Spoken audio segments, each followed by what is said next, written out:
Welcome to a series of podcasts discussing series of films. I'm Matt. I'm Dave. In a world inundated with prequels, sequels, spin-offs, and reboots, we ask the question, do we need one more?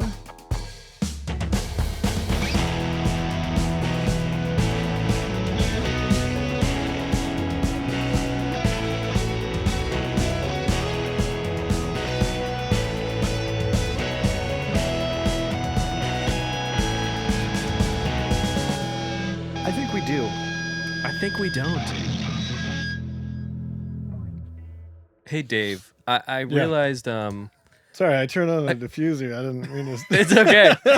It's okay. Just like out of the gate, I bumped it. This will make what I'm about to do a whole lot better, to be honest. Okay.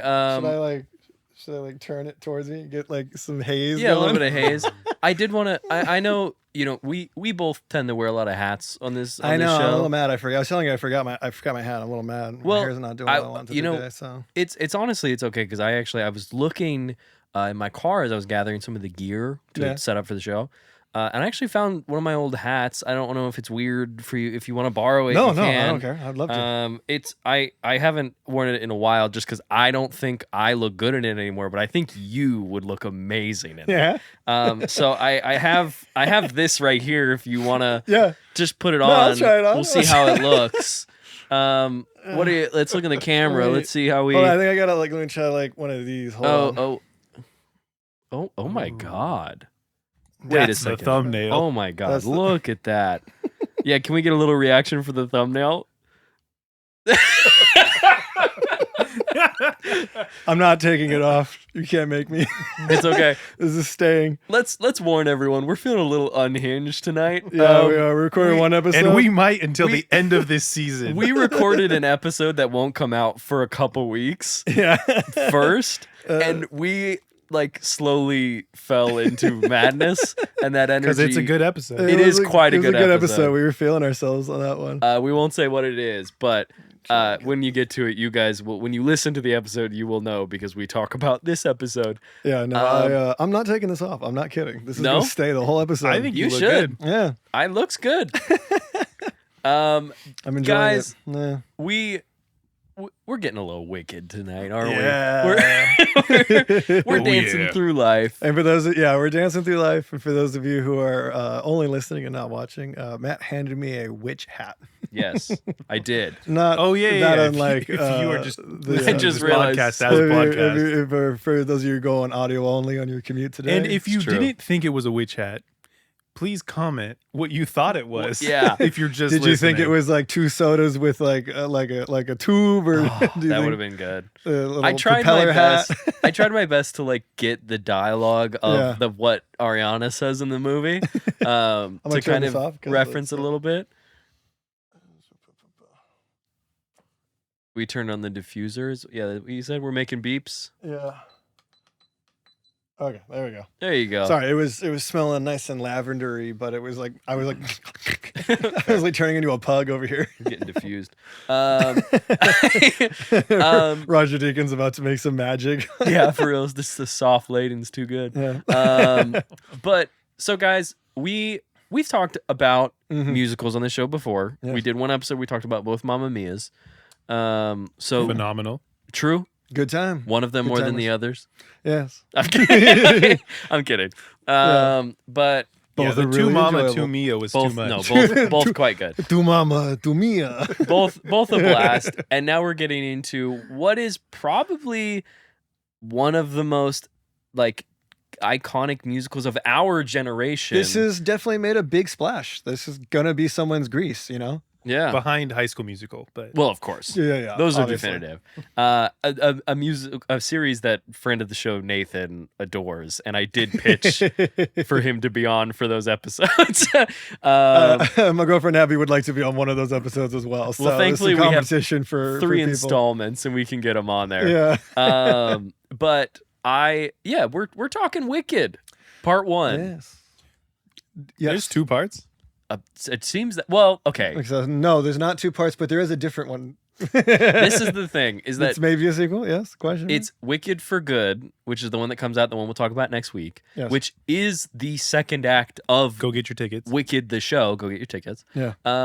but they Support the theater. instead of calling it Wicked Part 2 have now called it Wicked for Good, Yes. which they I think are doing because there are other Wicked books. Yeah. And this movie we're talking about was such a sensation. It was so like a well. runaway train. It was sensational. Truly. Yes. Sensational. The wickedly talented. It was an absolute just massive blockbuster hit. And so I think because there are other books, Steven Schwartz, who kind of created the musical, has said that he would be open to working on more songs for future movies if they wanted to make more. Yes. So I do think they are kind of trying to position this in a way that they can continue making these. I think so. So we are going to reckon with what it seems like they're doing, and discuss Like these there two could movies. be a third. Yes. I feel like 'cause there Wicked's isn't- still we good. need to ask Yeah. Yeah. if we need one more. Do we need one more? Do we need one more? This is one that I really feel like we're really gonna go. We're gonna this is tackle going to that. be interesting. Yeah. So, but yeah, Wicked, $150 million budget, opened at Mid-budget. 112. Yeah. Another Reference to an episode in a couple weeks. Future. You have to keep You watching. guys to get don't know that what show. that one's all about yet. We're but just, I'm going to make myself look like a huge dumbass in a couple weeks. Hey, no, I For just saying feel what I it. said. We've all been confused about the schedule, and we're just a couple of guys. We're planting seeds. Which is like funny that like watching that, like seeing that foreshadowing. this has the same budget as that movie, and they kind of have similar. I have more problems with how this movie looks than the movie we talk about in a couple of weeks. I will probably agree with you, to be honest. Yes. But yeah, no, this one ended up grossing worldwide 756 million, give or take. Damn, not a billion. I guess it was a billion, flop. So I guess it was a failure. Fucking Sell hate it when off people to do Disney. that. Just sell it off. But no, what is everyone's, Dave, since you were wearing the hat? I feel we should start with you. What? My point fell down, and I apologize, guys. I'm just That's having okay. one of those days. You're rocking a little Ebenezer Scrooge. A little bit. I need Sleepy time hat. Yeah, sleepy time hat. It was because I turned the diffuser on. I got all like nappy. It needs some chamomile tea. You know what I'm that'll do saying? it to you. What's your relationship with Wicked? The film, the musical, the property, you know what I mean? So when I first started doing like theater way back in high school, like Wicked was still like in its like prime. I think Hamilton had just come out, but like Wicked was still like going strong on Broadway. Sure. I mean, it's still, I don't think it's technically closed. No, it's still It's still going. Still technically its original run. Which is crazy because it's been going for 20 years. Long time. And it's not the only show to do that. Phantom of the Opera, Lion King, Cats, those have all like kind of done that on Broadway and stuff. But I don't really have that much of an attachment to Wicked other than I really love the song Defying Gravity, but I've never really got into this album like as much as some other people did, which is not like because I dislike it. I just didn't there have was there were just like other shows I was like more like obsessed with, I guess. And obviously there were like some big songs from this that I was. But do we want to shout out some musicals just because we love musicals on this show? We want to be bold about that. Ooh, shout them out. What do Come I From wanna Away? shout out? Come From Away. That is a fantastic Maybe the best show I've musical. ever seen. That's one of the best things I've ever seen. I know a lot of people love Dear Evan Hansen. That one was very good on the stage. Sure. Still have not watched the movie, but Neither have I. probably won't unless we find a reason to do it for this show. I'll make sure we don't. No. Let's see. What are some big shows? Les Miserables. You got that. I love Bloody Bloody Andrew Jackson. Yeah, that's a Rent's good one. always a really fun one. Oh, yeah. Yeah. I'm trying to think like what I would currently.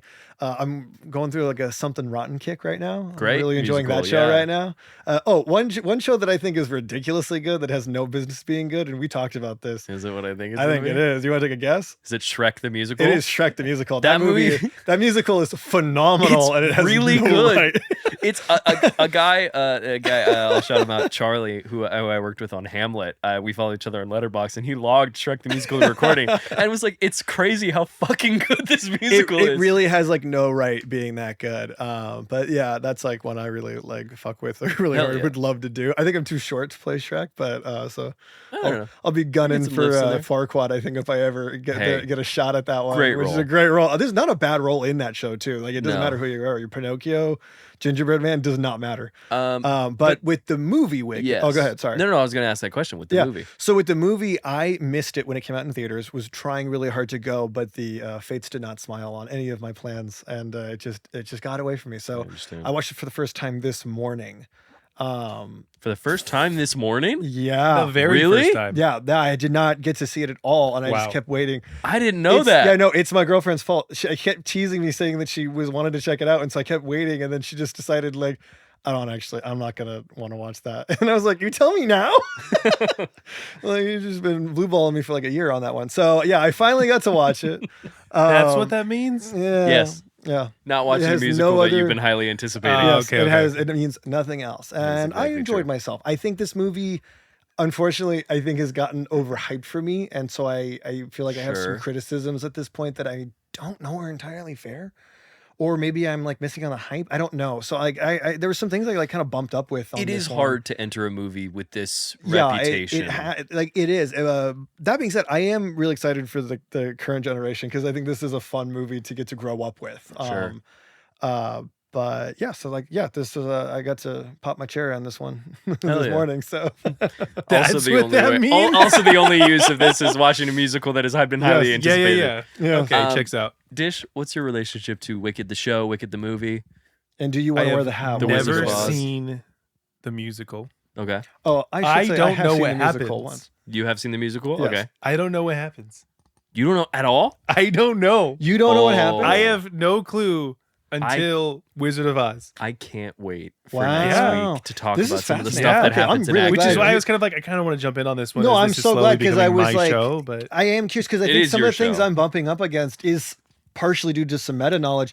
But I that's will the thing say, is, I did see the show in Yeah. like kind of recently. I saw it like maybe 5 or 6 years ago for the first time, and I don't remember a lot of it. We will be Mhm. careful then to not spoil some stuff Yeah. that happens. my wife wanted me to mention it so we don't spoil it because saw the movie when it came out in theaters. Nice. I don't know if it Nice. was like the opening night, but we went to go see it. My wife was a big fan. Big fan of the songs. Like they're undeniably fantastic. And some of my best friends growing up, like I remember when they first like saw the musical or whatever when we were younger, and like they listened to it all the time. Yeah. Like it was like that music was always on. They just fell in love with all of it. It was hilarious. But I love the songs. When we finished the movie, I mean, I was like, what songs are left? Yeah. That was one thing. That Yes. is the problem So- with Well, this is Act also Two. part of the criticism of the actual like musical is that Being it's like nearly 3 hours long or whatever. And yeah, like- and then the best song is halfway through, which is a So- good problem with a lot of musicals. But yeah, I would say that I don't have much relationship. I watched it for the second time this past week leading up to the episode just to refresh, and I was like, yes, this slaps. But fresh relationship, I'd say. Cool. New, you sing Where It Takes You. Yeah. Yes. My relationship with Wicked, I did see the show. I saw it. My mom took me, my family and stuff. Obviously, like Dave, grown up doing theater, in theater, loving theater. It's hard to escape this one. Wicked is one of those. It's like Annie or like at this point where it's like Yeah, no, it's it's one of like such- it's one of the like shorthands for It's go a sing a staple. song. Yeah, it's a staple. It's a Yeah. staple for sure. It's probably edged out some other like like there was like you list off like 3. It probably edged out one of the original ones. one of the Yeah. Cats. Yeah, probably. Cats. Yeah, probably Um, because that also had like a really shitty movie. Yeah. Also, yeah, because Woof. Release the butthole Or cut. Meow, I should say. But I will not elaborate what the butthole cut is. You look at that on your own time. I feel like and if at your own people have risk. found their way to this podcast, they know what that Yeah. what the controversy butthole cut was. is, yeah. Just to clarify, it's not of us. No. But if It's you not guys one of want our to see that, videos. let us know. We're trying to figure out ways to bump our numbers up. No, But Wrong yeah, so viewers. I- wrong I viewers. saw- This is a semi-family friendly show with a lot of cursing. That's true. It's a lot of cursing. I saw the musical, loved the musical when I saw it. I was like 11 or 12, I want to say. I am not I'm not a singer, but I do sing in the car. I always do tell people, because when I tell people that I'm an actor and I want to perform and stuff, people are like, oh, do you do musicals? Are you a singer? And I say, basically, my extent and capacity of singing is Winston in New Girl singing Defying Yep. Gravity. Which is one of my strongest relationships to this song. Is that fair? Yeah. And Popular is another one that I listen to all the time. Same. So I am very familiar with this. When the movie was getting developed and announced and all this other stuff, I was very excited for it and curious what they were going to do. When I found out that they were splitting it into Act 1 and Act 2, and that they, I thought it was nice because I know you talked about kind of the length of this one. They are adding stuff that was cut from the book. They are adding new things into this. The first act of the Wicked show is not 2 hours and 45 minutes. No, it's probably like 40. It's pretty, it's a musical. It's probably like an hour 20 maybe. Actually, yeah, it probably is like the first hour. I feel like musical shows are usually about 2.5 to 3. Because I think Wicked's like basically a 3-hour show, so it's probably around like an hour 20. Yeah, but to get to that point, they're adding an extra hour. Yeah, of movie. This one's got an hour, like 10 padding. So I was a little like, okay, why would you split it like that? I understand Defying Gravity is such a, resonant, very like massive way to end a movie.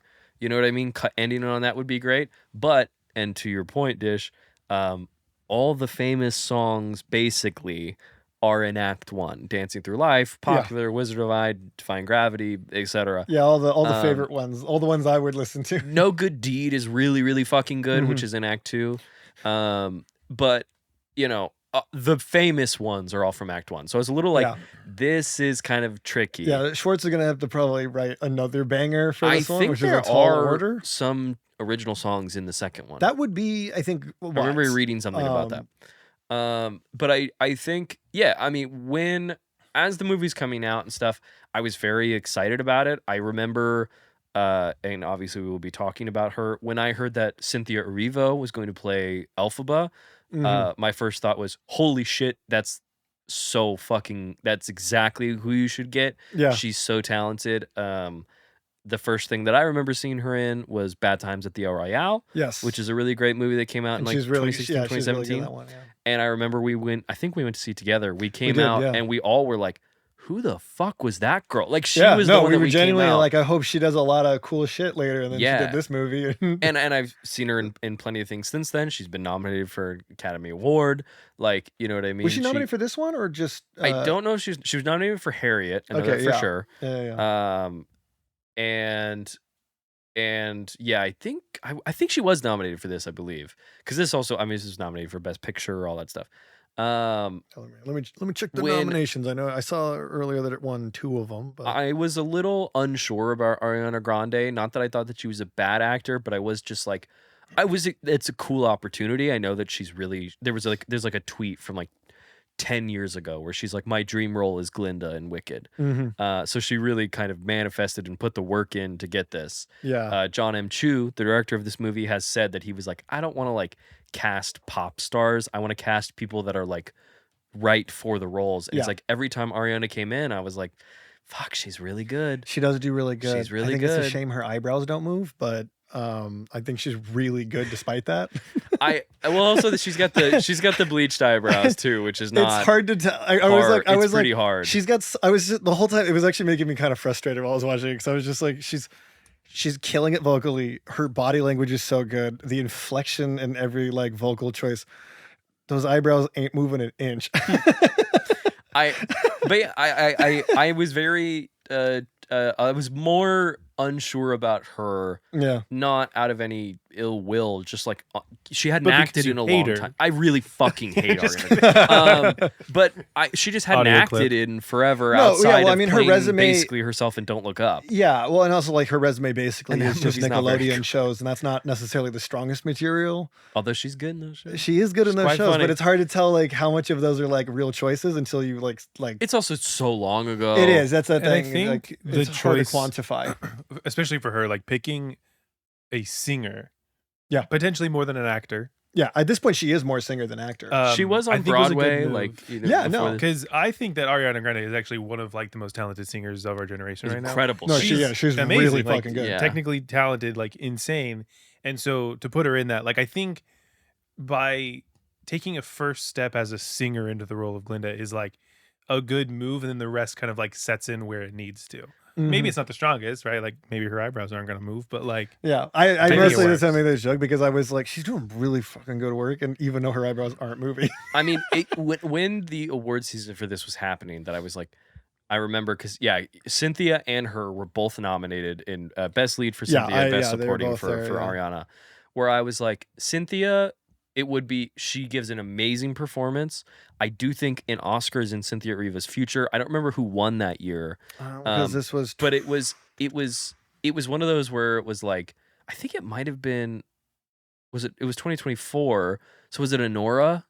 yeah, Because so, I remember being like, yeah, it was Honora and it was The Substance, and so I was like, this is either because it Demi was Moore or this or it was going to be or is Mikey Madison's year. which I mean, So I think Mikey's kind of the clear choice that year. It was tough to for be me like, personally, but. it was like Erivo should win an Academy Award at some point. She's so talented, but there are two other Hollywood narratives going around of like the young star and then Demi Moore coming in and showing off, that amazing performance in The Substance. So it was harder to navigate and know whether or not she was going to win. Grande, I remember being like, she could win. I kind of thought she was going to win. I was kind of surprised she didn't, to be honest. Again, I hadn't watched the movie. I just thought she had enough heat to do it. She did have it seemed there was more room for her to have that heat. Yeah. I think they both give truly, I think, fantastic performances in this movie. I don't think Grande is better. I'm not saying that, but in the politics and rat race of Academy Awards season, it seemed like there was a little more flexibility in her being able to snag that trophy.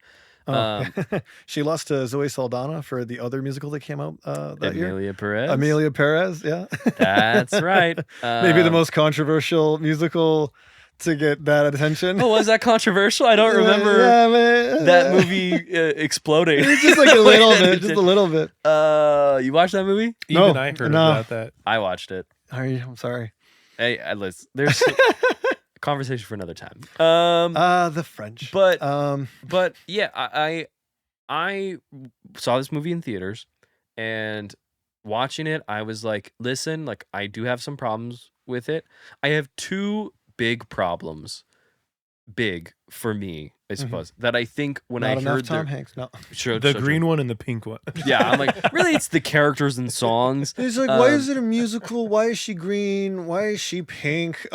Is she a Barbie? I was like, yeah, I don't get it. Yeah, like it's stupid and loud. Take it But away. I did watch it, and I was like, this is working. And I watched it in a full theater, and I saw What was it. that like? It was amazing. Ah, It was see, 'cause genuinely that's the thing fantastic. I'm like feeling like I missed out on because I watched this like by myself in an empty room. I I also thought you majored in theater. I did, but I have no on. friends. I saw Those this, are the same thing. I'm just kidding. No, yeah. I saw this with a group of people, one of which I saw. I have two sisters. I have an older sister, younger sister. I saw this with my younger sister, and I sat by her. And when like Defying Gravity was happening, all this other, like specifically Defying Gravity, because I had been so locked in, I turned and I looked to my little sister, and she's sobbing, and and I this movie got me. I did start to cry. It made me well up There's again some on a good beats in rewatch. this movie, yeah. I think this movie is able to retain a lot of the power that Wicked has on stage.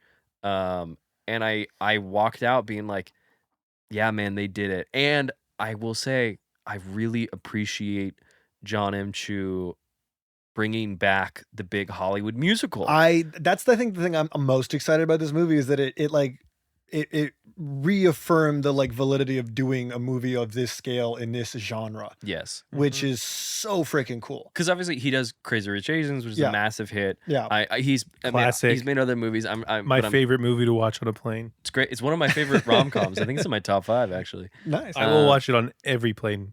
Movie's great. Every chance that the plane has that movie, I will watch it. Watch it. Valid. Just because it brings me comfort and I hate planes. That's understandable. Both things that you've said are very true. And then he makes In the Heights, which is a movie that kind of, I think, it was resonant, but we're going through the pandemic. They're doing the HBO Max same day, all that stuff. In the Heights, a movie. They make the movie and then release it the same day? Exactly. That's what you mean. Nailed it. All in one go. They just like, boom, right in the basket. But him doing In the It's Heights. live streamed. Him doing In the Heights and doing this, I was like, I was talking to Laura as I was watching this movie, And I said, as much as I love comic books and love superheroes and all this other stuff, if I personally got to decide what the next big phenomena in Hollywood would be, that we get a bunch of them a year, I would pick movie musicals, frankly. I think I adore them. I would like to see that make a comeback. I think, I mean, when we were talking like this brought it back, but it's also like nice to see like a movie like embrace its genre, because I think Yes. all the expensive musicals that have come out have been completely ashamed of what they are. We've talked about this off air like before. Les Miserables, a movie that I think has some good parts and some interesting choices. It is like ashamed of being a musical almost. Like the guy really just wanted to do a straight adaptation of the book and was forced to do a musical adaptation. And it's just like such a bummer, because that has like some really beautiful music and you don't really get to appreciate the music in that, I think. And then like in this one, just killer vocals the whole time. Yeah. Just people who can actually sing. And big dance, like massive numbers, wide shots. Intricate numbers. Yeah. I will say, because I'll get it out of the way, because this is like it is a thing that is happening constantly in the movie. My two biggest problems with this movie is the lighting and the coloring. I would agree. Those are my two biggest The problems. green girl? It's because I'm green, isn't it? I have a problem with everything being either flat or backlit. Yeah. In its lighting design. A lot of backlighting. And maybe to hide the fact that someone's eyebrows don't work. The movie is very gray and desaturated at times. It is. Well, there's parts where it's like it feels like locked in, and you get those like deep, rich, contrasty colors, and then it goes to a big special effects shot, and then it's just like gone. I will say I watched it on my TV, obviously, and watching it in the theater. It is more vibrant. It was more vibrant on my TV than it was on the big screen. Really? Okay. There is a reason. Jon M has said in an interview, and I like Jon M I think he's a good director. His reasoning was that he wanted to ground it and make it feel real. And so pulling back the colors and making it less bright was a reason to do that. My rebuttal is this is a movie where Peter Dinklage voices a talking goat that teaches history. Yes. That seems grounded. I don't think a muted. We live in a post Guardians, Avengers, all this other stuff. I think it's just that's I don't buy that excuse for a second. It's really like it's just that thing of like I think they haven't figured out what to do with like big special effects and the coloring. They can't seem to lock in the contrast.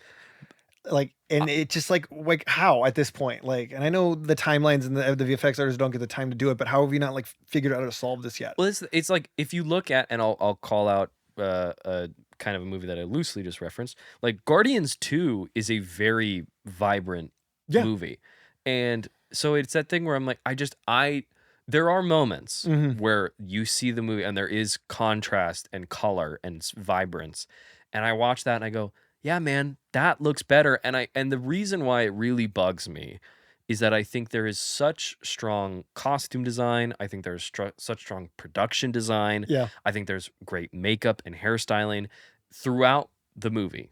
Multiple instances. There are practical sets that are lavish and grand and all this other stuff. But because everything looks so gray, I feel like we're kind of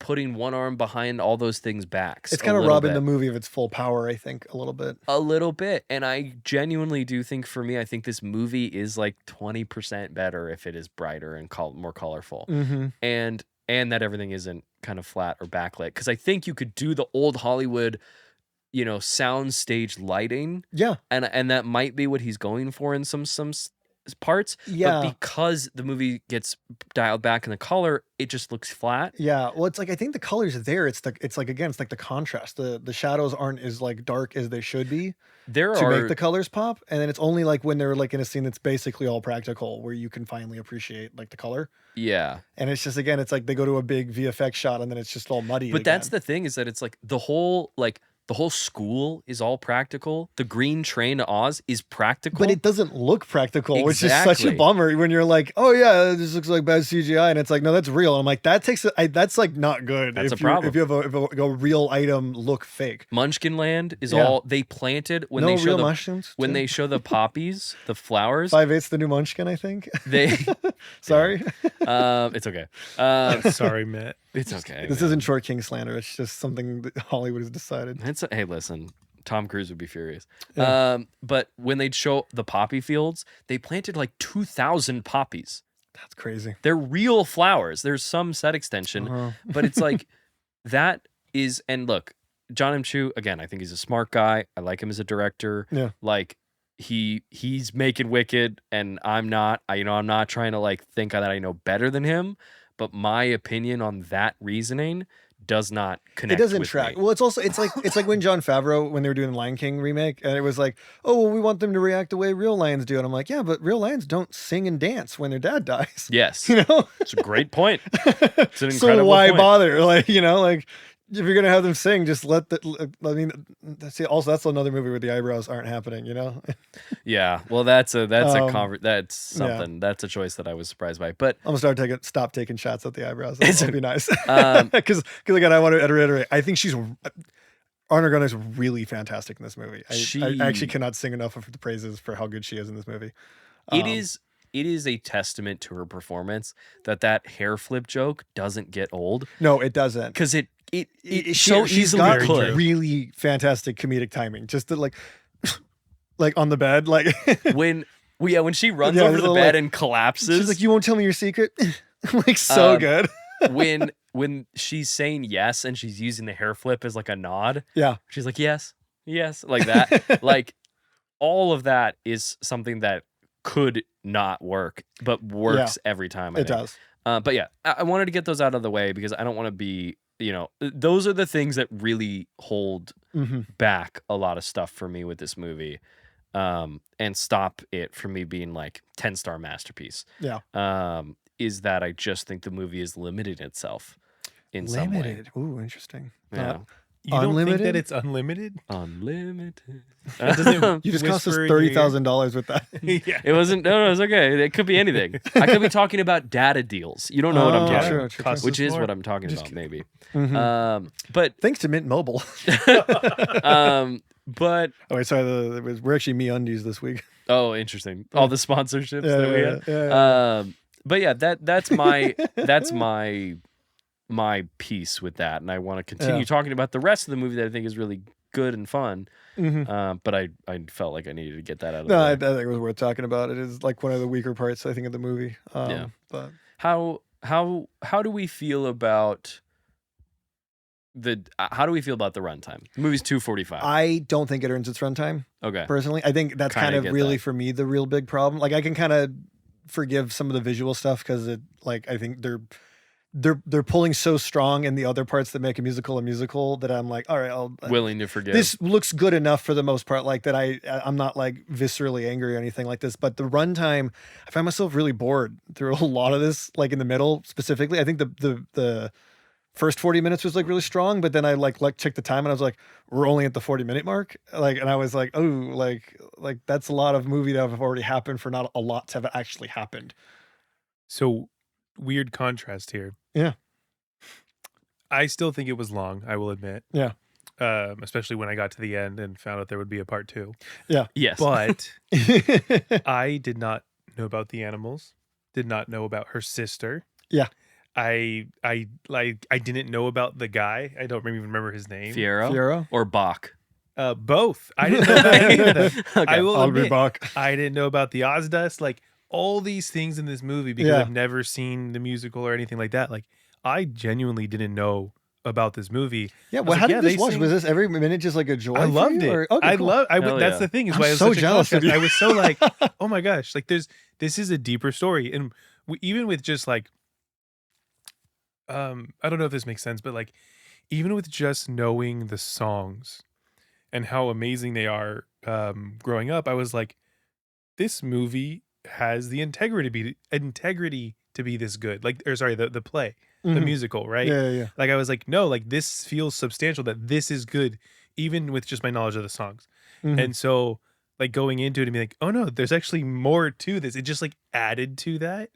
And so it was kind of a weird experience being like, oh, there's actually like plot to this. It's not just like songs and teaching her how to be popular. Like, Yeah. I agree. I will say, like, obviously this movie opens with, kind of the the setup for things that are about to happen. We start with, the Wicked Witch of the West, being dead, and having been killed by Dorothy.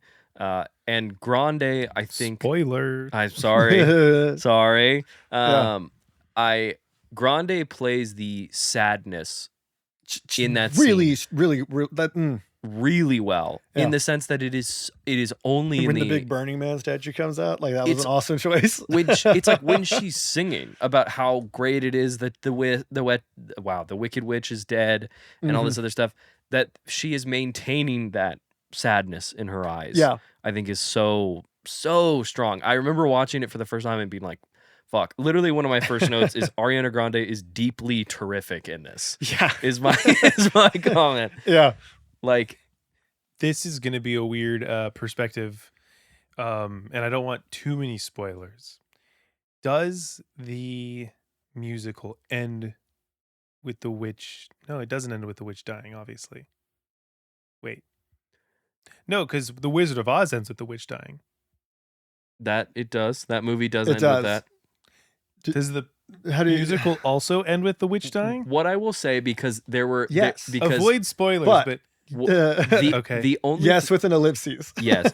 What I will say is, because it's in the trailers for the movies, they do show certain characters. the monkeys. That's true. Act 2 of Wicked, and by that extent, Wicked for Good, takes place concurrently with the events of The Wizard of Oz. Oh, really? Yeah, it's like they're Okay. having a hidden adventure. It's like the hidden adventure within the movie The Wizard Okay. of Oz, basically, which will So probably get altered because they're doing nods to both the book Maybe some Wicked more, yeah. and the original, like Yeah. Frank L. Baum, like children's book. Like they're kind of referencing a lot, and so it's going to probably be like an amalgamation a little bit, more heavily the Wicked book, probably. Yeah, but Wicked so then Act 1 is their origins, basically, and that Act makes 2 more is sense to me. Then. yeah, the Wizard of Oz from Elphaba's perspective, yeah. generally. So- Which is why you see them like walking in that like opening shot, Right. basically, when they do the big Yes. sweeping sweeping- aerial yeah. shot. So Um, and here's the thing: I didn't know about them. I didn't know that. Mhm. And for me, the weird interpretation of the beginning when Ariana Grande comes in, I always felt like growing up watching The Wizard of Oz as my only reference is that like what's her name? The fairy godmother? Glinda? Glinda, yeah. What's her Glinda? title? What? What's her title? I think she's just Glinda the Good. Sweet, the Yeah, sweet good? she becomes Glinda the Good, or yeah, she's Glinda the Good, because it's funny, they do the joke in this one where she's like, I'm changing my name to Glinda, but that's like a reveal at the start of Act Gotcha. 2, is they're like, oh, you're here, and she's like, it's Glinda now. I changed it because no one was getting it right. Like the whole first half, she's Glinda, Gotcha. and then she changes it mostly like because she's like irritated. Gotcha. Okay, so So they kind of Glinda, changed the joke in that one, but I Still always good felt in like this. her It's still a in good Wizard joke, of yeah. Oz was like older and more of a sage. yeah, no, okay? yeah, So my first introduction to Wicked, seeing Ariana Grande and being like, she seems too young to play this character. Mm. yeah. And so that's why I asked, like, how long after the end of the Wicked play is this scene where the witch has died and, we're getting the celebration? But that makes a lot of sense. It's like not. There's like a bit of a time jump. There's a little bit of a time jump, but like it's not like in the original stage they do like a lot of heavy like aging up kind of thing. They're just sort Right. of are more mature. So it's like It's been a couple years. Yeah, they never. I don't think it's clear They how don't many number years it. ago. It's just like an indescribable amount of Yeah, time. Time and has passed. her Yeah. like. It's like a mild spoiler, but like the legend of the Wicked Witch is like growing in her presence and everything that she's trying to do Interesting. behind the scenes. So there's a lot of like that going on. But Yeah. Billy Burke, who's the original Glinda, was like in her 50s when she played it, and Right. Ariana Grande is just 30s? 30, Yeah, it's in her 30s. yeah. 32, something like that. But But yeah, yeah, that's why it's an interesting take because, like, for me, I'm like, she doesn't really seem like Glinda the Good to me. yeah. But then, sure. like, jumping back, like, oh, we're in high school, like, whatever that Yeah. age range is for them in that school. But yeah, kind of an interesting Yeah.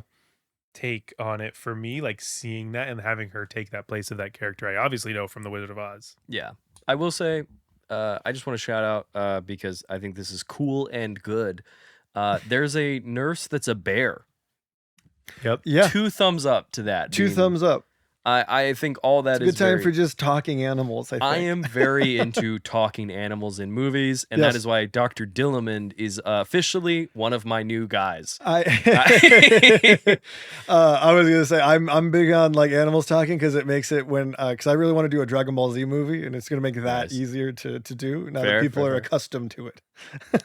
We're getting the momentum. We're getting close to being like where anime will be the next like big thing. And we're getting there. We're getting there. I don't think we're quite there yet, but we're close. Close. Do we have a favorite number of Wicked in this first one? Well, I have one. I think for me it's Dancing Through Life, I think is my favorite number. Dancing Through Life, I think, is the best one of this film. Mm-hmm. I don't know if it's the best song in the show. I think it's up there. In the original show or just in this version of the soundtrack? In general. Okay. But I think the actual staging and choreography of all of the numbers, I think it's the best in Dancing Through Life. Yeah, I would agree. I think everything like pulls together really nicely in that one. I think that... Oh, go ahead, Dish. I had no clue Dancing Through Life existed before this movie. Nice. You had yet to dance. Yeah. So I had no affinity for it. I was like, that was pretty good. Yeah. Yeah. No, I think all the ladders and you know, like panning the camera really around done well. is really dynamic and fun. I do think... And Shot on iPhone. I'm just kidding. I was like, oh shit. Sorry. I think this is a small complaint because I think the movie, I think it's still funny when it's doing this and still engaging. There's a lot of added business in some of the numbers. Popular and Defying Gravity are two that jump to mind. Yeah, Defying Gravity, I think, is where it kind of hurts the movie, I think. When the song is happening, that song is played a lot more just through. Yeah, well, they basically, because and maybe this is just me because like that's my favorite song in the original album. It's like the one that I always go. I mean, it's the most iconic. It's fun. You know, it's like Winston, you know, doing this thing, but it's like a 6-minute song originally, and it's like now in this movie it's a 14-minute scene because of all the stuff they added, and I feel like I don't mind a lot of the stuff they added, but I think they cut the momentum down. I agree. Kind of badly. Because it goes a little long. It goes a little long, but it's like it's a lot of start and stop, and they're like it's like they don't hold the tension and the momentum when they have these added bits. So it kind of feels like it just feels like they're cutting the momentum of the song down, and I think it hurts the ending a little bit for me. But that might be a hot take. I don't know. There are moments where I'm okay with it, like in Defying Gravity when she tumbles out the glass window and she's falling through the building. Yeah, she defies gravity. Crazy. Yeah. What a spoiler. No. Yeah. But when that happens, like that bit actually kind of works on me. But there are a couple moments where like the score will kind of play. It will be playing in the background, and then it'll be like, and here's the song again. That's where I bump up against it, is because it feels like they're like, okay, we're gonna slow down so we can do this other thing, and back to where we came from. Like, yes. And they don't ratchet up the momentum back enough when they jump back into where they're left off, and so it just feels like a hiccup almost. And Popular has a bit of that as well, where there's a lot of we're gonna stop for a second and have Ariana Grande do bits, which are funny. But I do think sometimes the start and stop of the song is just, and it also. This could just be me really locking into like, this song has a rhythm that I have heard 1,000 times. Yeah. And now it doesn't have that rhythm. So now I'm having a problem with it. But I do think in music and in dance, there is pacing and rhythm. And I think I lose a little bit of it. I think to me, I just think there was a way to add these bits without losing the momentum. And I'm just bummed that and this could be me, I guess. But because when we're not like Dancing Through Life is done pretty straight. It is. That song also does in the actual run have a lot of start stopping, but like the music is still going underneath. Whereas again with the other stuff that they added, it's like they don't keep the theme going and like keeping you like What Is This Feeling is another number that they play pretty consistent for the whole song. And I think that number is great. I mean, it's that thing, the book dance that that Galinda does, the like that whole, you know, moment when they're holding the book and that that I was like, this, I can't remember if they do it in the stage show, but I was like, it is kind of iconic now. I was watching I'm gonna bring this up, I'll bring this up in a couple weeks as well. I was watching Dancing with the Stars, and they do a Wicked night where everyone dances to Wicked. And in What Is This Feeling, they do that choreography. They like do part of that choreography to like reference the movie. Yeah. And Jon M is actually a guest judge on that episode. Oh, is he it's very really? cool. That's very fun. Cool. That's really cool. But yeah, I think that is a bit where I'm like, everything is funny and I like this, but it's like, I think it's where I bump up against it is I'm like, I know you're splitting this show in half. Yeah, that's the other thing. And so it just comes to me where I'm like, are we padding? Yeah. Which that's the other thing. It's like, I think even with the padding, I'm like, did this have to be 2:45 or whatever it is? It doesn't really need to be. 2:45 is long for any movie. Yeah, like hell, the Les Miserables movie the whole thing is 2:20. Like the move, like they found a way to cut that down. I think that also works against it in that movie, but like, yeah, with this one, I'm like, if you're gonna do the first half, it should probably be like under 2 hours then. And I see no problem with that, but I know they're trying to do like the big epic. And I feel like people were excited about this being really long. So I don't know. I feel like it's going to work against them when the next one comes out, but I'm curious to see how long the next one is. I'm curious about the remainder of the plot. Let's just say if they don't add stuff from like the books just for the play, and don't give too much, but I'm curious if you guys could think of like, would there have been a better place to cut this and then have like the second half be XYZ? Or is that kind of like a pretty good the first act? This is how Act 1 ends. This is basic. Yeah, Act 1 ends with Defying Gravity. Does everyone walk out of the theater then? Well, so this is the thing about this is the thing about Broadway shows, right? Is that Act 1, they know whenever the half is coming, intermission's coming, they put their best song right before everyone goes because they go, holy crap, I need to know what happens next. Right. And then they come right back. But this movie has to wait it's a year-long intermission. Yeah. So will they lose the steam? Will they lose the steam? Probably not with people coming back. But again, the question is there's like we've already said, all the iconic songs are in the first half. And like it's brutal. This is one of those things. There's certainly some big stuff that happens that people who do not know what happens in Act 2 will be surprised by. My favorite songs are already done. Certain plot beats, I think you will care quite a great deal. I don't want to spoil it because honestly, that is as far as I'll go. We should try to all see it together because I really want to see your reaction. We've been seeing all the I think we are. I know we're trying to plan it, so I just hope it works out. But yeah, I think it has to. I think that's true. I leave the next day. Yeah, for a week. Yeah. All right. Yeah. So we should make that work. Good to know. I'm in this phase right now where let's all the work out plans some I have. scheduling right now. Let's all the plans I have don't We're not work. cutting this. Yes. Sorry. Yeah, I think there is a lot of that's where it kind of starts to feel like, well, how much of this is like this is a valued inclusion to the story of Wicked, and how much of it is we realize if Wicked was an hour and 20 minutes that would be kind of a bit of like a unfortunate thing. Yeah, which I'm all for padding it, and I'm not against adding stuff from the books. I'm not cool. against splitting it in two parts, but as someone who is like aware of it, Wicked's a very challenging show, I think, in the sense that it technically is not a lot of plot. There's a lot of lore. Yeah. But it's a lot of people describing shit that's already happened. So it's like with this movie, there isn't really any plot until the last 30 minutes. And that just tees off and then the movie's over when they're actually about to start the real quest, which is save the animals, It's very high school coming of age. Yeah, it's just kind of people existing, which I have no problem with, but I think it does lead to some of the middle being kind of, what are we doing again?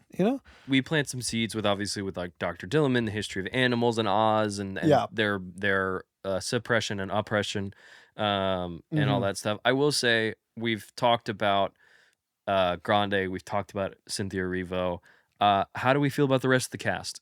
Do we feel about the rest of the cast is really great? I love Peter Dinklage as a goat. I do think that's a good casting. He can sing, which is great. It's true. We talked about Jonathan Bailey. Or we haven't talked about Jonathan Bailey in this episode, I don't think. Did we? I thought we mentioned him already. True. We brought it up in Dancing Through Life, but we haven't talked about. Well, let's talk about him. Well, let's just get out of the way. This is one of the hottest motherfuckers I've ever seen in my life. Yeah, this man's not fair. Had to remind myself I was straight when the movie was over. To actually refer back to the theatrical experience of this movie. Yeah. When he enters the movie, when he jumps off that horse, There, you know, he does the like backflip. Like wave. Oh, I watched. Oh no, you can see my hairline. Dave just fell apart talking about him. I'm like, ah. When Jonathan Bailey jumps off that horse and he does that little like backflip thing, I did this myself and I turned and looked. I'm not kidding you. The entire theater, not a single fucking person in that room, everybody when he jumped off that horse went like this. Everybody grabbed like they literally like just like gas. Took their breath away. Literally, he walked into that movie and everyone was like, "Holy shit, that was the hottest thing I've ever seen." Yeah, and he is he's so good in this movie. He's very. I think he and this is his big break. This is kind his of big in a break. lot of ways. I really want to see he's him on do Bridgerton. more stuff. Is he also on Bridgerton? Yeah, he's on Bridgerton. I didn't know that. There's a bunch of those guys out there running around doing good work.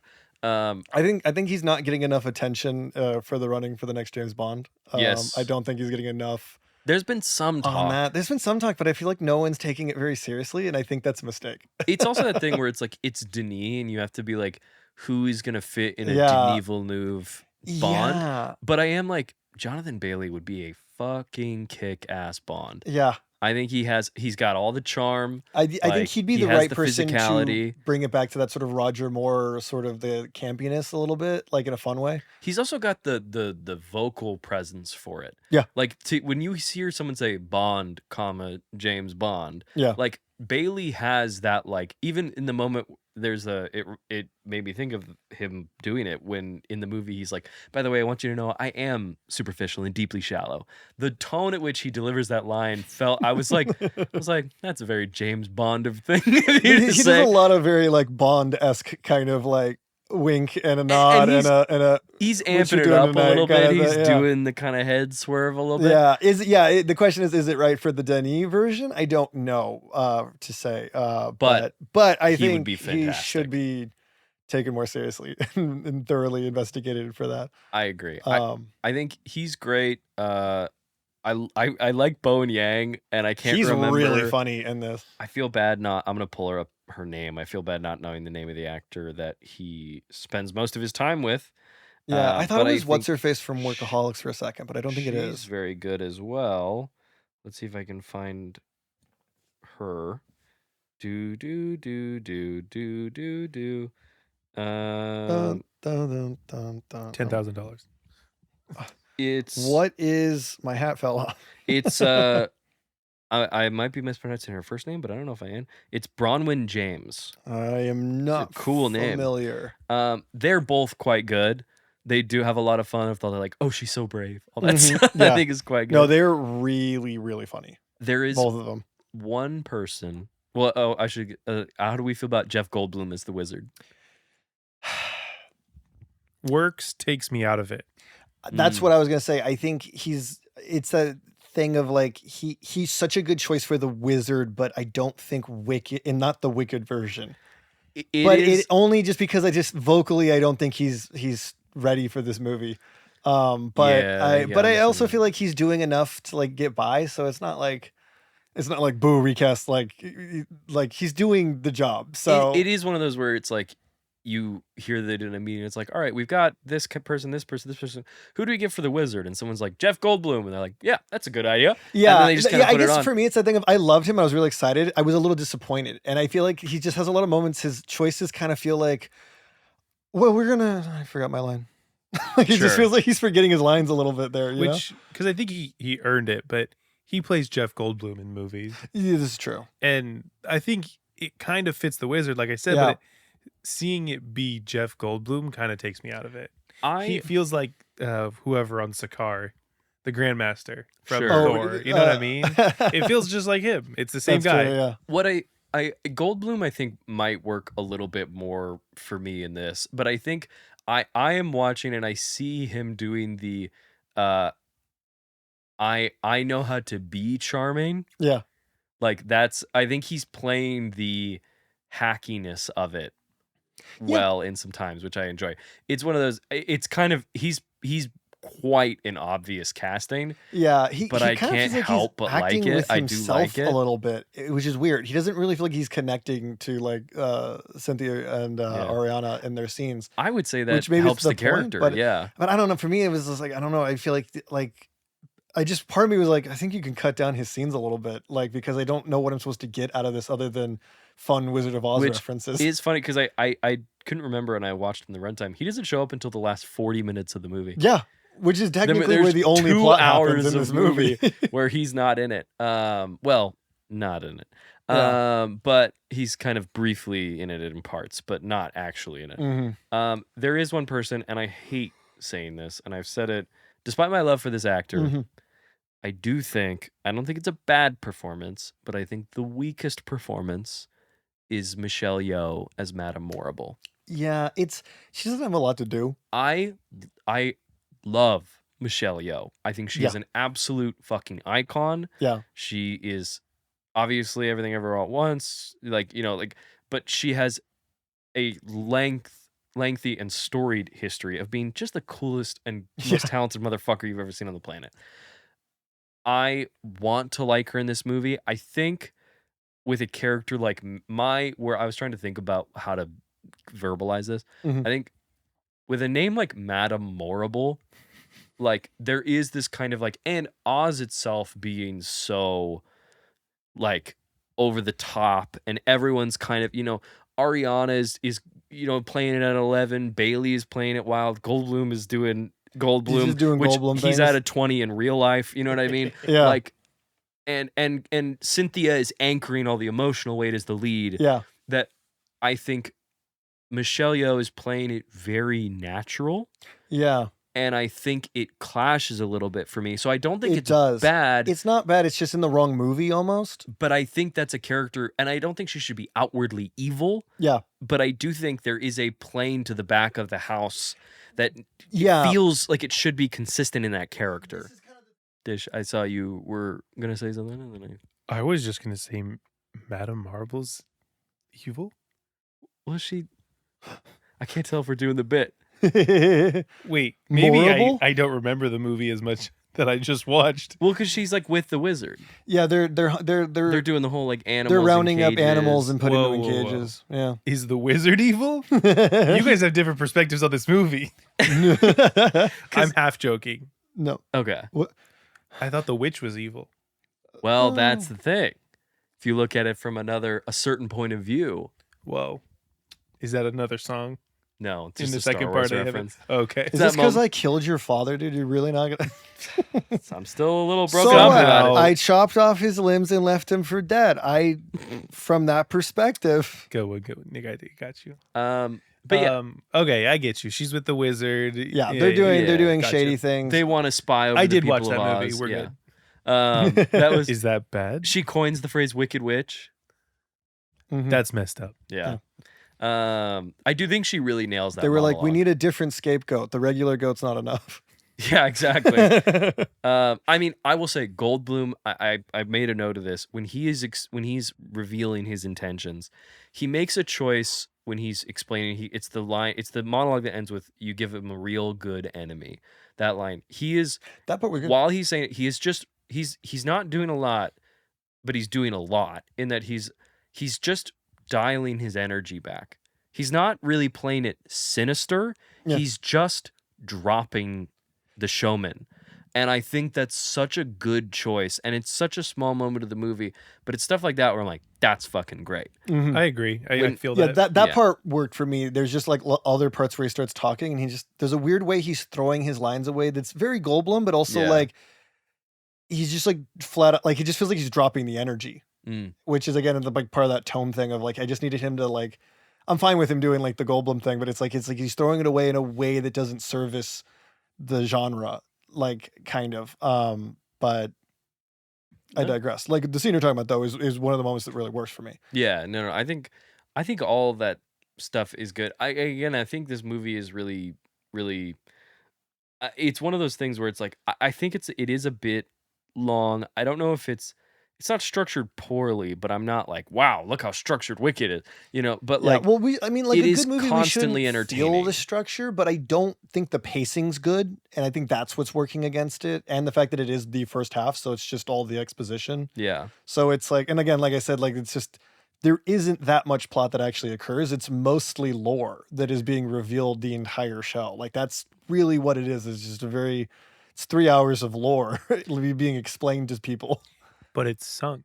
Yes, it's true. Being sung at you. And I do love the sequence at the Ozdust ballroom. That's sequence a very good scene. The scene when, really when she puts wonderful, the I hat think. down and they dance together for the first time was beautiful. That made me, at the end of the movie, The Defying Gravity, that made me cry, but the Ozdust made me well up. Yeah. And I don't know if you know this if you've just watched the movie today, but it was a piece of trivia that was going around. Ariana Grande intentionally did not learn the choreography for the dance that Arrivo was going to do. Oh, that's fun. I like that. In that sequence, she is actively learning the dance as it's happening. Yeah, which I think is a very cool choice, and I actually think you can feel it genuinely. I think you can feel. I think one of the things that makes this movie really, really work is their like friendship, which is like a key component of Wicked. So it's like ace that flying colors, like They do. I said it with Laura as we were watching it when they're talking to each other as they're about to get on the train. And I was like, man, they lucked the fuck out. Like, obviously they found, like, you know what I mean? They did the work and they found these. They sent in. If you read the names of people that auditioned for all these roles, it's limitless. But I was like, man, they unlimited. Thank you for maintaining that. It's Get unlimited. Together, Matt. I'm sorry. How dare you use limitless when unlimited exists in the It's Wicked right, episode. fucking right in front of my face. Did you even watch this fucking movie? I apparently not. But I was like, this duo is genuinely, and I do not say this lightly, iconic. I really think they No, have it is like to the point where I'm like, they could do another musical unrelated to Wicked, and with just these two, and it'd probably work really well. And when we get to, sorry, Dish, what you were gonna say? Did you guys know that the original Glinda? I was just about to say that. that. Actually, I'm just kidding. I know it was dude. I really love that moment. So that cameo is really. I don't remember fun. what year it happened, but right. I feel like it was around the time I gained consciousness as like an adolescent. I didn't realize it was Idina Menzel. Sorry, I was gonna take that again. Leave it in there. Shit. I didn't realize it was Idina Menzel. Was the Wicked? The wickedly talented Adele Dazeem. Adele Dazeem. What? Do you know that moment from the Oscars? No. John Travolta. My God, yeah. This is an iconic moment. Idina Menzel, I can't believe we get to be here for this. Yeah. Idina Menzel was presenting at the Oscars.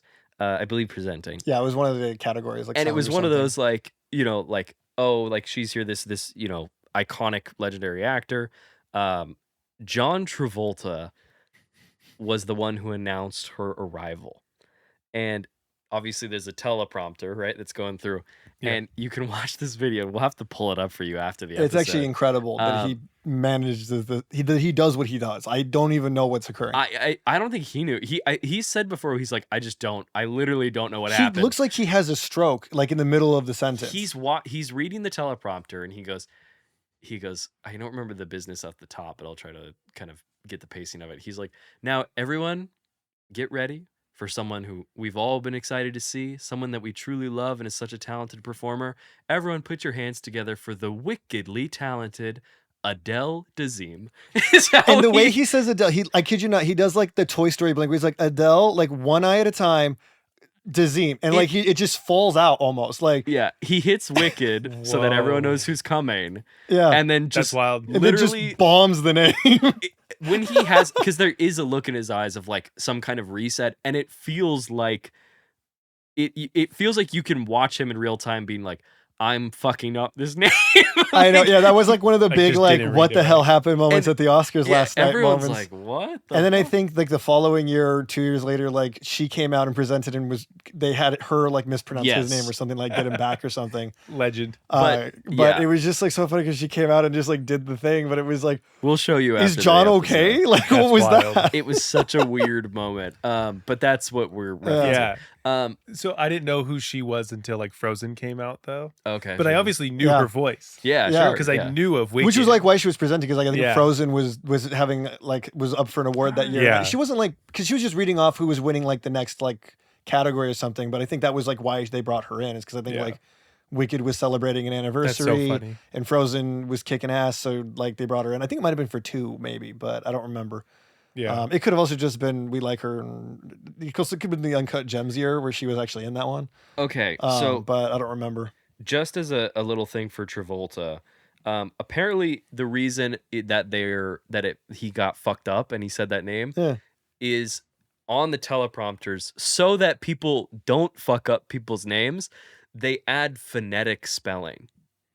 So it's the name of the person, and then you have the phonetic spelling of the name, with like the dashes and all that stuff. Yeah, was it wrong or no? It was right. He just saw it, and he was like, "I wasn't expecting it," and so it came, and I just I couldn't understand what I was looking at, and that was the name that came out. That is so funny. That would happen to me like 100%. That would, yeah. That would hit my ADHD. I feel you. That would like the flash like touching Wonder Woman's sword like my brain, and I would stroke out and just like everyone would be like, "Is he okay?" But that is what he says is the reason why. I'm like, but no, when they showed up, that was good. Yeah, very I was good. like, "Hey, I know no, that." That's like an addition, because that's not in the original. That's a good addition. And it that explains keeps the book. It has a narrative. It does, and it keeps like, again, like it's that thing of like the energy's still up. So like I wasn't bored during that sequence, even though they added this whole thing. All the other like additions, like there's like a weird.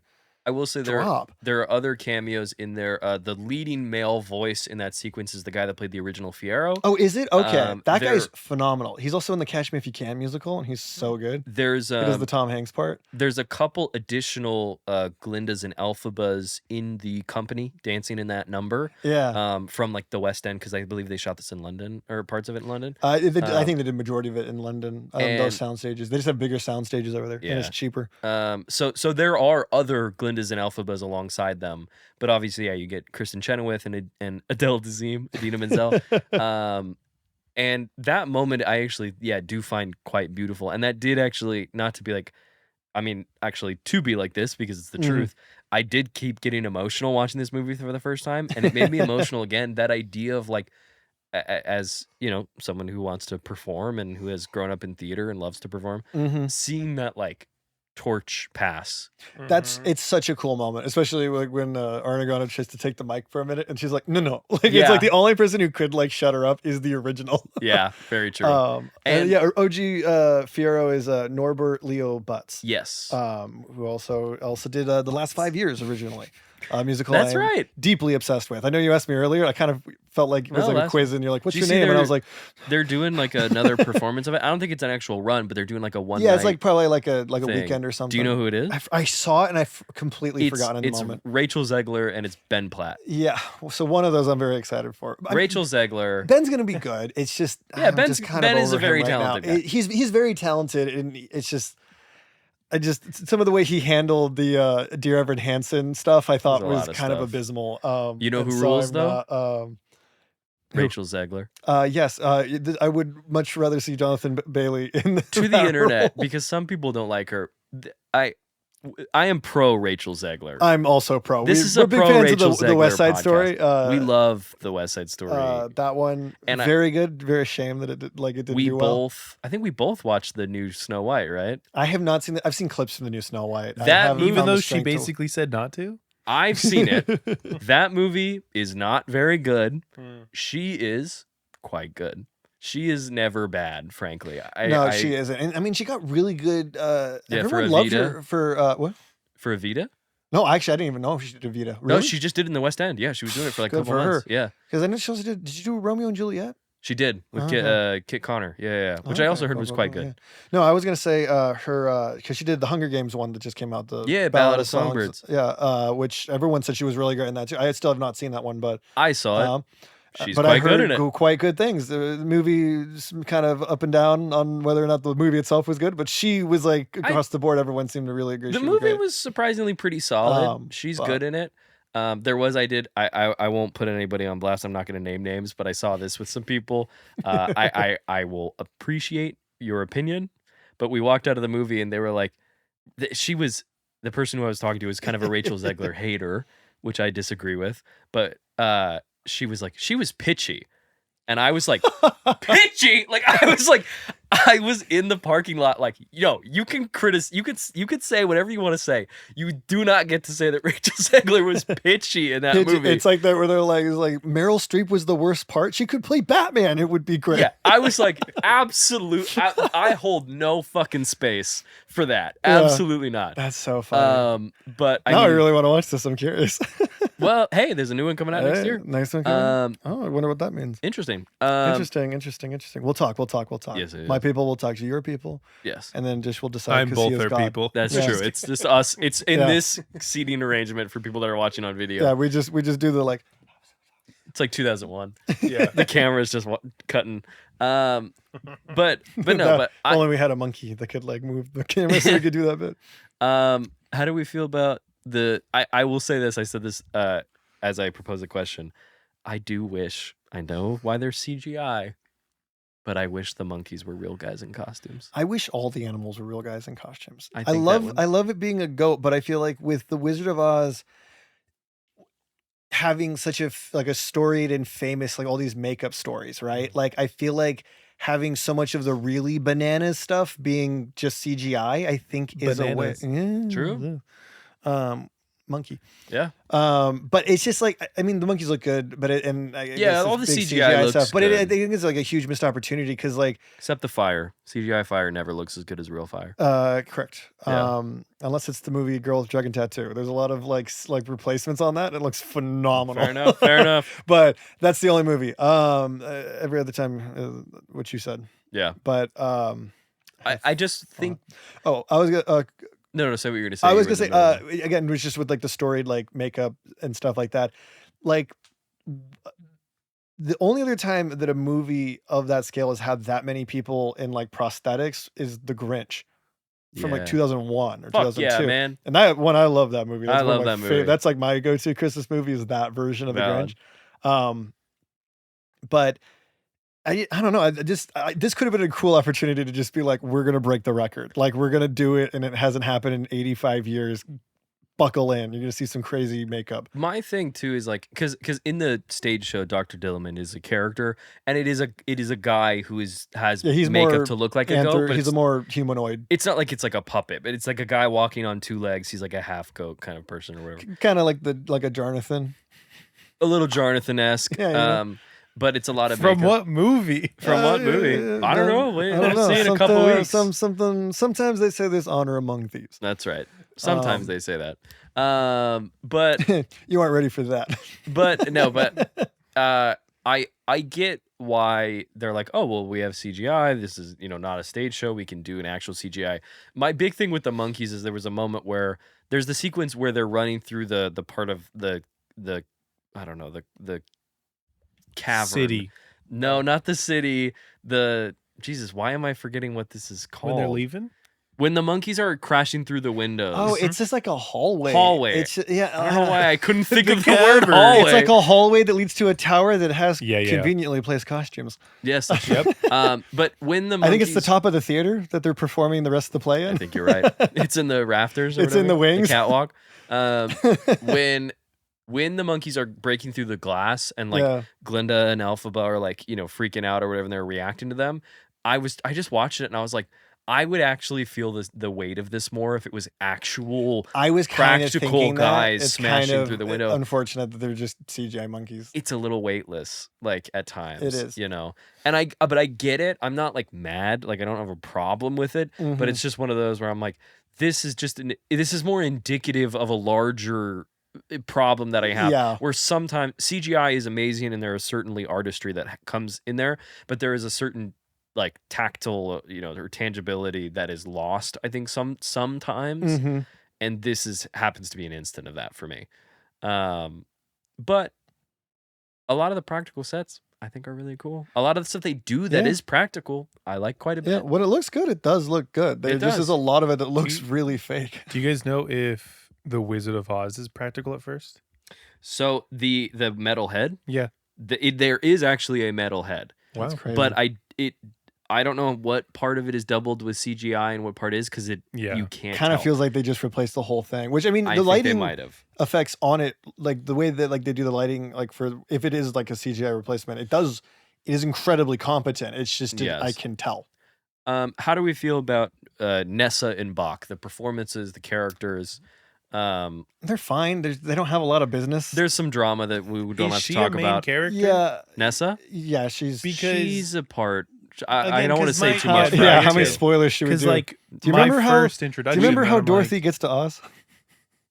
Let's Yo, it is. No way. Yeah. So That's anyway, so true. let's just say something to And it's concurrent. So something that's important actually to know, because I don't know if you know this, is Yeah. There's been a murder. Elphaba gives Nessa her mother's silver slippers in this. Yes. So in the books, the shoes that Dorothy wears when walking around Oz are silver. They were changed to ruby slippers because of Technicolor. Because of the color. Yeah, and they want something to really pop and take advantage of the technology. So the ruby slippers, and there's a nice little reference in there in Popular. Glinda hands Elphaba some ruby slippers. But the ruby slippers are a creation for that movie. In the context of the books, they're silver. They are silver here as well. So those shoes that Nessa is wearing, those are the Dorothy shoes. They're them. And which also they don't have the rights to the ruby slippers because I think Warner Brothers still owns it. Yeah, I think so. And this is a or Universal probably MGM joint. has it, so I guess it's hidden somewhere there. But a lot of the original like iconic designs were made up for the movie, so they like, those are copyrighted, but the characters are free reign when it comes to it. So usually whenever they do another adaptation, it's like silver shoes, going back to what the book is. There's some stuff that will be paid off in Act 2. Yeah. Not to spoil anything too specifically, but something that they establish in Part 1. Which is, if it's the detail I think you're talking about, they don't do that on the original stage show. So it'll be interesting. We'll see if it. So we find that Madame Morrible, out of many of her magic abilities, has the ability to control the weather. And I wonder if that will hold any plot-related importance in the future of the story. I don't see how. I don't think so, frankly. I don't think so, no. I don't see how her being able to deal with wind being relevant in any way. Dang. Yeah. It's crazy. I didn't pick up on that, but in this movie, when I was watching it again, I didn't really pick up the whole like let me make sure you don't get wet from the rain. I didn't really get a good sense of her having weather powers. I was reading the trivia and like caught that, and I was like, oh yeah, what was, because there's a moment where it rains for like 6 seconds, and then it's like and she gone. covers her, and she's like, let's make sure. Yeah, and then she and parts then the rain. It just goes away. But yeah, that happened so fast, I almost didn't understand it. Yeah, same. No, that is a setup for something that may or may not have some weight in the future. Dang. That's what I will say. But yeah, I think Nessa. Are you teasing a sunny day? Interesting. Nessa and Bach are two characters that have a little bit more to do in Part 2. Yeah, they have more to do in Part 2. There's more stuff yeah, dealing with them. The scenes they have are fine. I think it's more of a function of the way the characters are kind of just written originally. That I think it's just. I think they're good. Both of them are good. They're kind of just there. Yeah, it is. It's for me. I'm like, were they in the movie? Because I don't know what happens next. Yeah, again, it'll hopefully pay off in the next part. Which I mean, yeah, if I see, I think it will. Hopefully, it might. If it continues with the show, if it does what the show's going to do, it'll be interesting. It seems that way. I was thinking that there's like several things that probably would have worked well to have like done here, but I know because they have to do the time skip, it wouldn't have worked. There are some. We can discuss that more, I guess, next time. There are some plot points in this movie that I feel unsure to bring up because of its connection to the Wizard of Oz. This one's really hard to talk about in a really bizarre way. Just mostly, I mean, one, we don't want to spoil it, but also just in general, the nature of it being a show that is split into two, and with our question, we need one more. Like, it's such an odd way to like approach it, I guess. Before we go into that, although we need one score aspects of it, I am actually curious. Dish, do you have any thoughts or theories as to what will happen in Wicked for Good, or things you would like to see? Can I segue it into answering the question for myself? Sure. I would be okay if it ended right here. Yeah. I wouldn't Ooh. mind Wicked Witch goes to the hills and it happens. That's it. Just that the happens. prequel. We Okay. got some great songs. It happened, and now, yeah, The Wizard of Oz happens. Nice. I'd be okay with it. How much of the Wizard of Oz stuff, the characters, Scarecrow, Dorothy, Tin Man, how much of them do you think, or are you anticipating being included? Obviously, we 0. don't know for this movie, but we know for the show. For myself, 0. Okay. I have 0 understanding that they would be in the Wicked at all in my Sure. knowledge of Wicked. Okay. Do you have any theories as to what will happen to the characters? Obviously, you know what happens in Wizard of Oz, but with Fiyero and Glinda and Elphaba and all this other stuff. Honestly, I feel like I don't. Okay. Shooting from the hip, Fiyero is evil. Evil? Ooh, interesting. He becomes friends with Elphaba too much. He did say he was deeply shallow. Yep, he becomes evil. Glinda gets an A+. Nice. Good for her. And She learns how to use that wand. That was Madame this era's lightsaber. Yeah, Here, Luke, true. take this. Ball gown. Madame Marble Ball gown. is more evil. It starts to use Glinda. Mm-hmm. Nice. Start calling her Madame Horrible. Ayo. Oh, nice. The goat stops talking Okay. and is banished. The doctor Bach. is out. Bach is evil. Okay. Madame Marble uses Glinda. Glinda uses Bach. Okay. Bach pushes, what's the sister's name? Nessa Rose. Nessa under a house. Bach. Pushes her under the house. And then Bach versus Beethoven. Interesting. Exactly. No, I don't know about Bach. I feel like there's some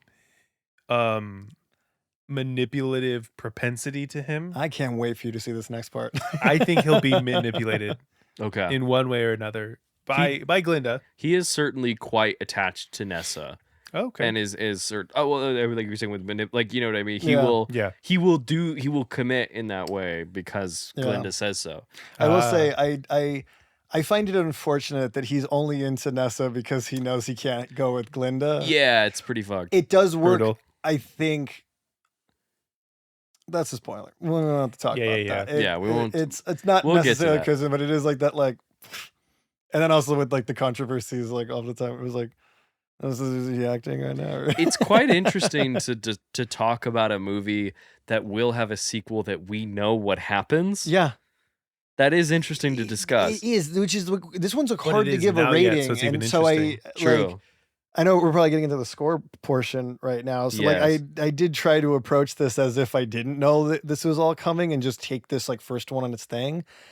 In a weird way, I'm like, I agree with your like I could end here because like part of me was just going, I don't think enough is actually occurring. And I like the idea of seeing these origins and stuff, but I just go, so what were we doing this whole movie? Because it really is just a lot of lore. You know what I mean? Like, and I feel like, especially for like Elphaba, like as a character, she doesn't have a lot of agency until basically the last 20 minutes of the movie when she gets the broom, which also did she use the broom to block the door and then it flew up and then they still couldn't get in?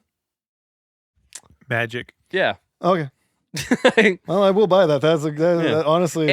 And to your point of the structure of like nothing really happens until the last 40 minutes. Yeah. If we're looking at this movie in like Act 1 and Act 2, we're just in the like second part of a 4-act story. Exactly. Yeah. Well, it's also, again, it's like in Elphaba does not make a lot of choices on her own in this half of the story, right? She does not choose to go to the school. She is sort of like coaxed and forced to be there.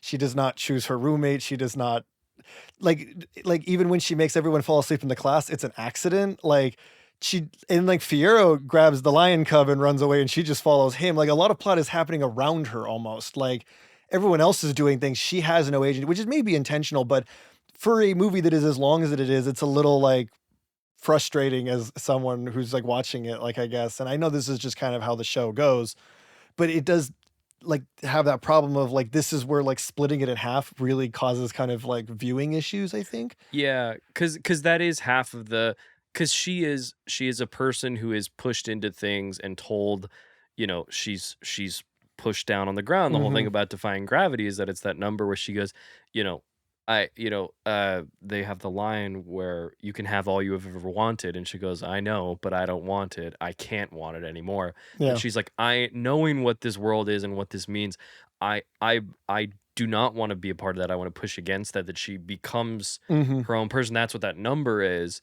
So it's a very transcendent moment to end a movie. Yeah. But the arc doesn't end there.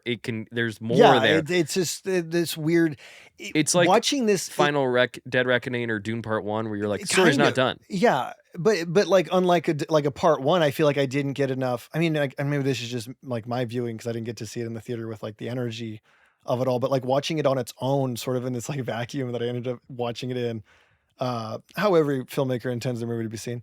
No, it's just like. It kind of really reminded me of all of those like Teen Chosen One Hunger Games like knockoffs that we got, where it was like the host. Yeah, like where it's like where we like, and I'm not saying that they half-assed it, but like, we've half-assed it, but guess what? There's another one coming. It had a little bit of that energy to it. And I will say this again, much better than those movies in a lot of ways. But from an actual like structurally, like the writing standpoint, this movie ends up having that issue. Where like nothing technically happened, but now I have to be excited for a part 2. Right. Which is kind of difficult. And again, we talked about like how this is going to have a year-long intermission essentially. I am so curious how this next part will be received. Yeah, I am too. It'll be great because it's wicked. That's the thing. I don't know. And it's also the thing of like, I feel like this is going to have that legacy of like a Lord of the Rings where people like meet up once a year to watch both parts and they just marathon it. And it's just 5 hours of song and dance and like all your favorite scenes. And you're just quoting at it. It'll probably have a legacy like that, which is awesome. And very cool. But just to someone who knows so much, like just someone who's like been studying and watching this movie is hitting this in such a weird way and making very interesting choices, which I'm like hoping that they pay off. But yeah, again, just watching this movie on its own, I felt really unsatisfied. Especially with like Defying Gravity having the start-stop kind of thing going. I feel like it just cut momentum down on my favorite moment. Like I just felt like I lost the energy. By the time she does the big belt, I felt like I got like knocked over in the middle of a race and I lost my adrenaline almost. And I don't know if anyone else had that problem. I mean, this movie did insanely well, so maybe I'm just in the minority on that, I've heard echoes of similar things, and I will say, just as a little point to Arrivo's performance, and the movie kind of creating its own reputation, because I was listening to the Broadway version like 2 days ago, and that cry at the end of Defying Gravity, Arrivo adds a little bit more in there, and I do think it has become I can't really do the cry because it's going to be bad, so I apologize.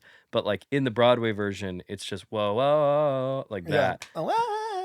It's pretty. It's not bad. It's great, and it's Idina Menzel. No, but it's just like more. But Cynthia adds the ooh, like that. She thing. just starts dancing on it. She just adds so much to that. It's so fucking good. Sorry, I wanted to bring that up. Yeah, it's a small thing.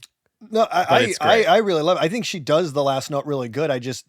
Because they take like a breath before she does the big belt at the end, which I don't. They do. They do like a. I don't dislike that, but because there's already like 2 other moments of like, let's take a breath before we do it. All they've done is like, instead of doing that like boom, like conductor style, it's like, it's almost like they dropped the ball like twice and then picked it up and expected like, and then tried to do the big.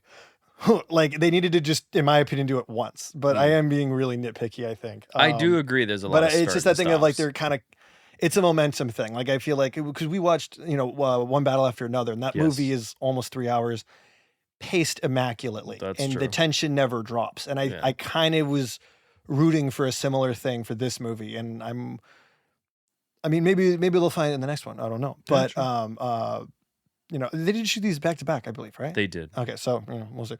But that was I think what I was like looking for on this one. But Fair.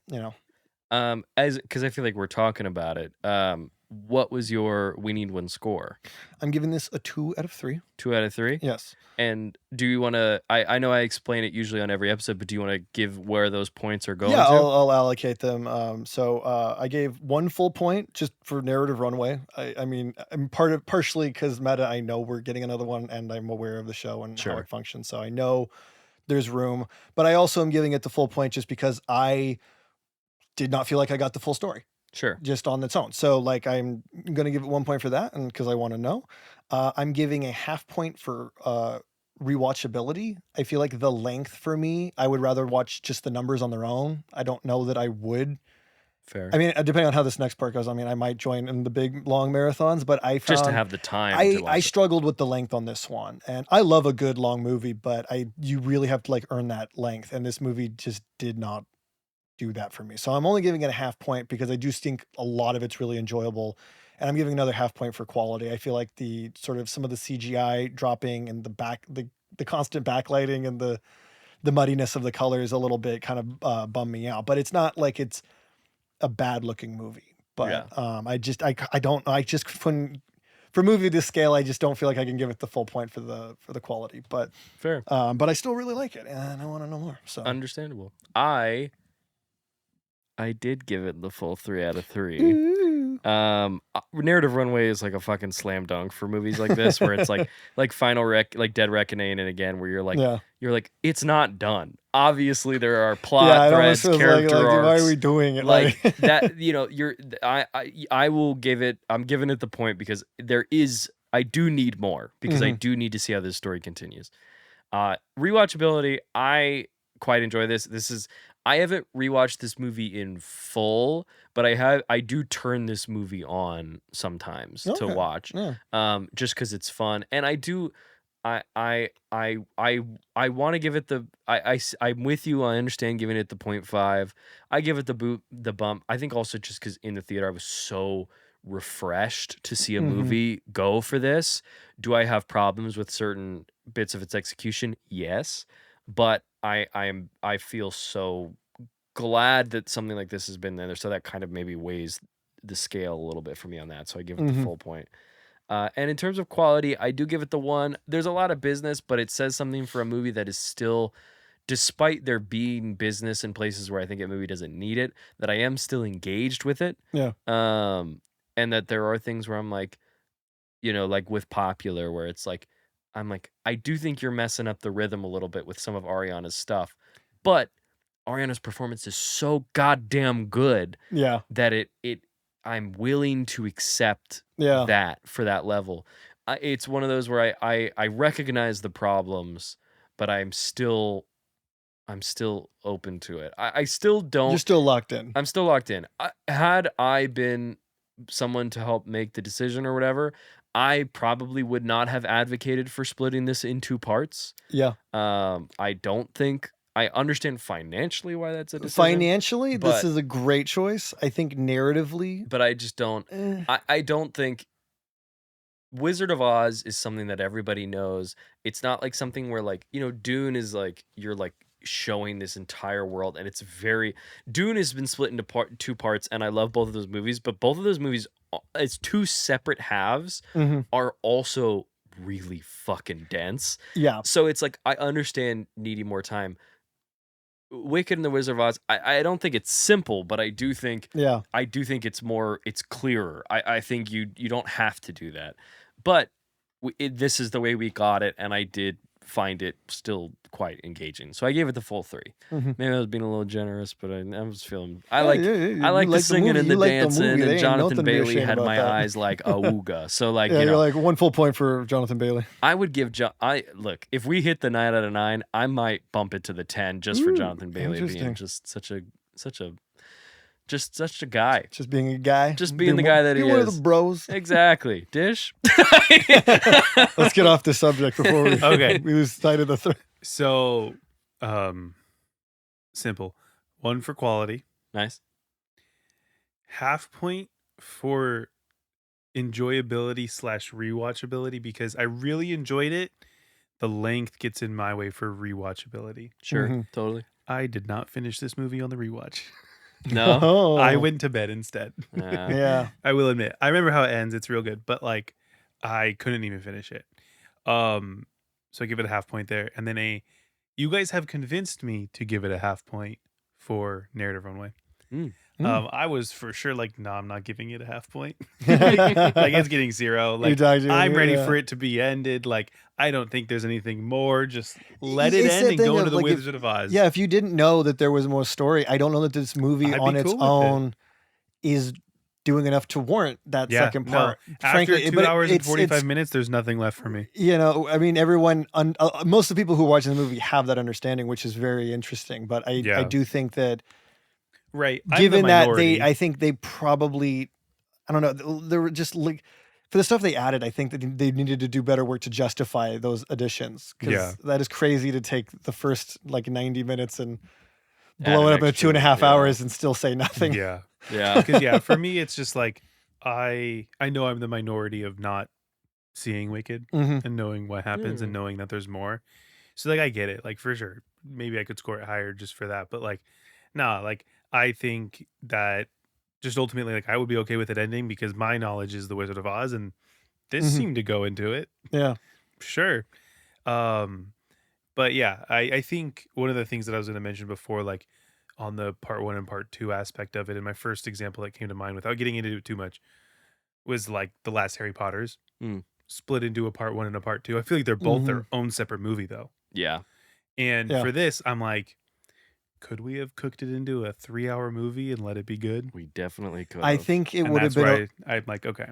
I have a strong feeling, and I would love to be wrong about this. I want to eat my words. Same. Right. In the next episode, I want to come find on out and next be like, week. because with this coming, this part 1 is coming back to theaters. I really do want to see it on the redo and just see how I feel. Like, because I do feel like I lost out on a huge part of what makes this movie. It was good. And again, I really like this movie, but I just, the way I view movies and how I think they should operate, I'm bumping up against this particular package. But yeah, so I want to see this again and just see how I feel. And because I know we're recording this a little bit early, so I'll have a couple weeks to mull it over, ruminate and stuff like that. But I feel like I'm going to come out thinking that this could have all just been one incredible 3-hour movie, and instead they made it 2 very good, 2.45s. Like, and I'm like, I'll take a tight 3 over, Yeah.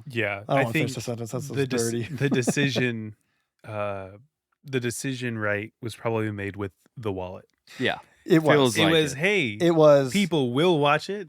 Let's do 2. It feels like one of those like, and we can also add stuff from the book, and it's like it's that's that thing of cool, like every studio wants a big franchise, so like I feel like them doing the part 1. I'm honestly, so whoever said that, which I think it was Jon M. I think that was his idea. That might have clinched him the job, was when he pitched them how to like. I think that was like the James Cameron Alien $. Like it was just like, it just feels like that's like what cinched him the gig. But that being said, very qualified. This movie is like one of the first like real proper movie musicals that we've gotten in forever, and that's very very exciting. Cool. Yeah. Well, next week. So what was our final score on that then? Oh yeah. It I don't is think a we 7. said that. 7 out of 9. Hey, It's okay. a 7 out of 10. That's So, a good score. That does, on our ranking, we say if it's below 5, it's a no. If it's above 5, it's a yes. So 7 out of 9 is a solid It's yes. a solid 7 out of yes. 10. 7 out of 10. 7 Fuck. out of 10. You're right. Yeah. 7. Thank you. Muscle memory. I Yes. got you. 7 out of 10 Yeah. is a solid yes. And good for us. It's happening. It's happening. They already Hey. shot it by the Greenlit time by us. Yeah. the first one came to theaters. Next week, Wicked for Good.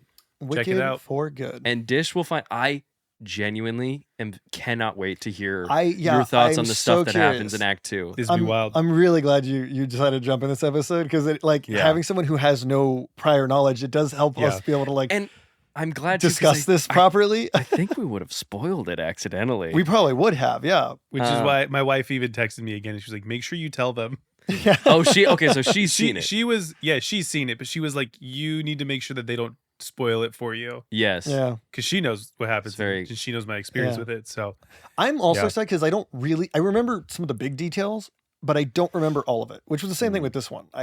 There's a lot of parts that are just like blank spots where I'm like, what happens again? What are they doing? What is anyone We'll see trying what to happens. do? We'll see what happens. Interesting. But yeah, so next week for good. For good. Next week for good. I don't know what that means.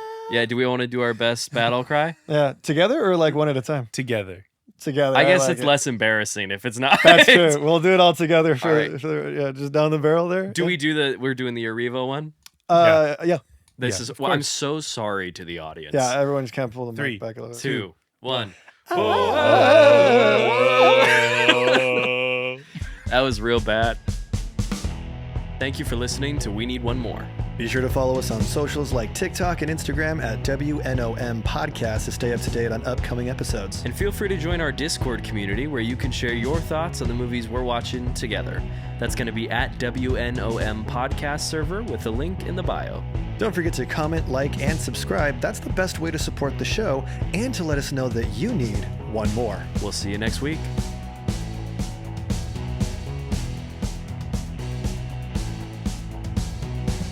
This podcast is produced by Pilot 9 and 9 Ball Creative.